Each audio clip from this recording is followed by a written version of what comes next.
ihahatid ang saya at pag-asa at mas bago at mas pinabongga at mas pinalawak na Alan Pia Pic Barangay Edition! Edition! Kami mismo ang kakatok sa mga pintuan ninyo. Tara, let's go! Sabi ng nanay ko, huwag daw ako magpapaabot ng dilim. Alan Pia Pic! 5,000 pesos! Nanalo si Nana! Alan Pia Pic! 5,000 pesos! Pang regalo! Alan Pia Pic!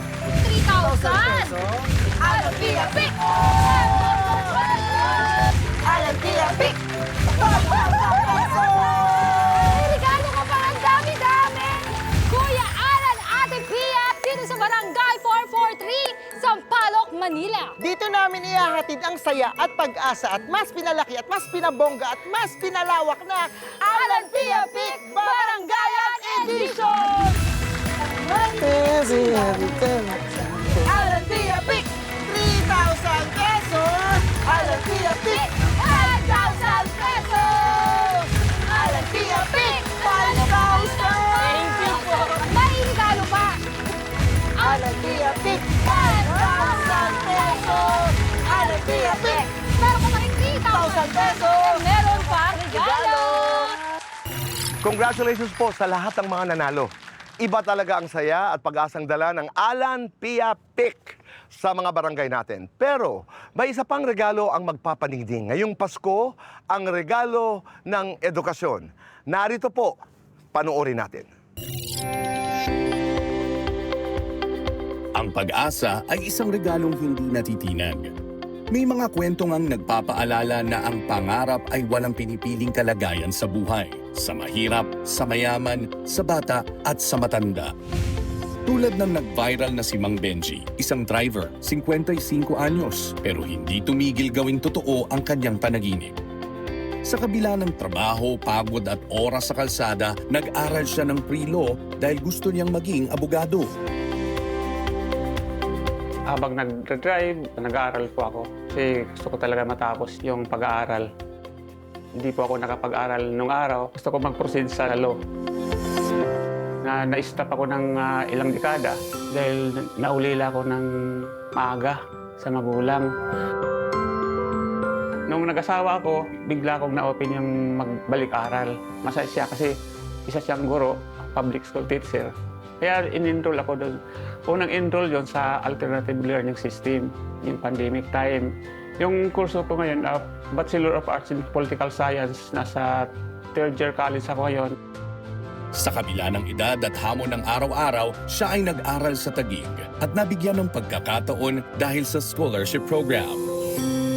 Nung nakita namin yung sa platform, sa Scholar Lalani, nag-registered ako. Nag-apply ako, na-programa siya. So, mayroong 10,000, mayroong 15,000, mayroong 20,000. Yung sa akin, 15. Nagbibili ng uniform, sapatos, tapos yung ibang gagamitan sa school. Yung iba, pamasahe. Sobrang pasalamat ko sa Taguig, lalo na kay Mayora, sa programa na yan. Hindi lang ito kwento ng isang driver. Ito ang kwento ng lahat ng iskolar ng Taguig. Mga working students, breadwinners, single parents, at mga tagapagtaguyod ng pamilya na piniling ilaban ang pangarap. Pagsubok, marami. Parang sabi na tanda.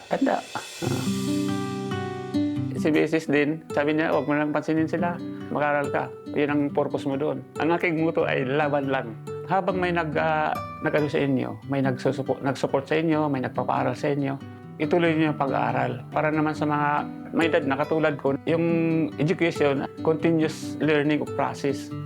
So wala sa edad. Kung makakausap ko yung bata ako, huwag ka mawala ng pag-asa. Dahil yung pag-aaral, tuloy-tuloy lang. Malaking bagay yun sa lumaki ka na dala-dala yung pangarap. Sa isang pangarap na nagtatagumpay, may isang pamilyang nababago ang buhay. Patungo sa pag-unlad ng bayan at bawat mamamayan. Kaya't ang pag-abot ng pangarap na ito ay isang pasasalamat sa lider na nagbigay daan tungo sa pagkamit nito. Sa bayan ng Taguig, iyan ay si Mayor Lani Cayetano. Maraming salamat sa malasakit, sa serbisyo niya sa Taguig. Siyempre, Maraming salamat sa scholarship na meron tayo dito sa Taguig. Malaking bagay yun sa mga mag-aaral. Hi, Mayora. Happy birthday po. Maraming salamat po sa malasakit ninyo at serbisyo sa Taguig. At nawa po kayo ay mabigyan pa ng malakas ng pangatawan para mas marami pang magandang programa para makakatulong sa kapwa. Salamat na nakapag-aral ako dahil sa panahon ngayon mas mabilis na yung edukasyon na ituloy ko yung pangarap ko. Ito ang kwento ng isa, ngunit sumasalamin sa marami. Ito ang kwento ng isang lungsod na naniniwala sa bawat pangarap ng bawat Taguigenyo. Libre ang mangarap at dahil sa mga ganitong programa, libre rin ang pag-abot nito. Kaya sa inyong kaarawan, Mayor Lani, salamat sa regalong edukasyon.